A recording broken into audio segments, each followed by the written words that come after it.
Bats are nice, but sometimes they are a pain in the ass to have around because they keep knocking over plants.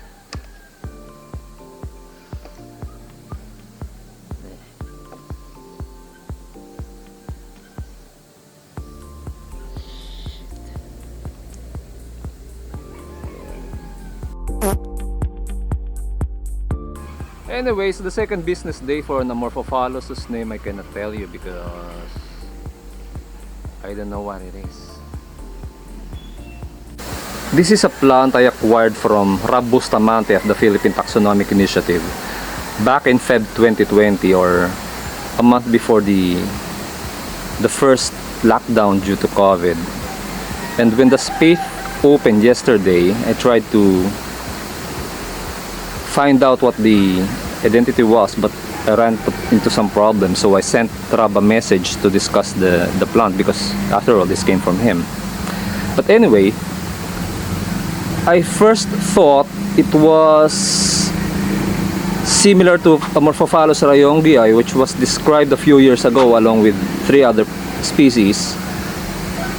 And Amorphophallus rayongii was compared to Amorphophallus salmoneus, which is a Palawan species. But actually, there is a very similar species to it called Amorphophallus merillii. However, they did not compare rayongii to merillii because at that time of rayongii's description, very little was known about Amorphophallus merillii. So here where it gets cloudy. The description for merillii and rayongii overlap a lot, and seemingly merillii is different from rayongii only because of the thickness of the styles, but otherwise both are just about very similar to one another, if not the same. Rob told me that in habitat, Amorphophallus rayongii is quite variable. Some can be tall, some can be short, and what that means is that the dimensions of the plants from the wild can be quite different from the dimensions stated in the protolog in the original description. Now, Amorphophallus rayongii is an insular species, and it's from Boracay. Amorphophallus merillii is also an insular species, and it's known from, if I'm not mistaken, 4 obscure islands around Palawan. So we are talking here of 2 island species. And when my Amorphophallus rayongii, which came from Boracay, flowered a few years ago, it was quite tall. If we are going to compare this one isn't even half its height. I mean, this entire inflorescence might be less than, it's not even 2 feet tall. And also because of, and also the length of the male zone to the appendix is very different. Here it's both 6 centimeters tall, but in rayongii,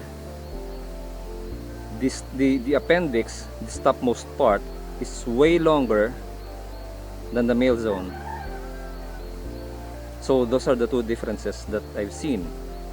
Also, in Amorphophallus rayongii, on the second day, this spathe has completely curled over this opening, and some Amorphophallus do that because when beetles go inside, they trap the beetles so that the beetles will spend a lot of time scurrying around inside to collect the pollen, and then the entire structure will collapse, and then only after that will the beetles be able to escape with the pollen with them.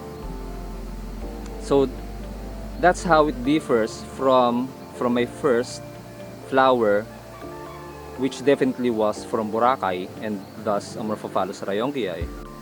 Oh, in case you were wondering, yes, it did give off that signature Amorphophallus scent, and the odor started wafting out about 4:40 p.m. yesterday. The same dead rodent smell, but you have to be quite near to the structure to be able to detect the scent. And after about a couple of hours, the odor has dissipated completely. Anyway, so yes, it is a stinker, but not as bad as the other species, like say Peonifollis and Porciolatus. Anyway, bye.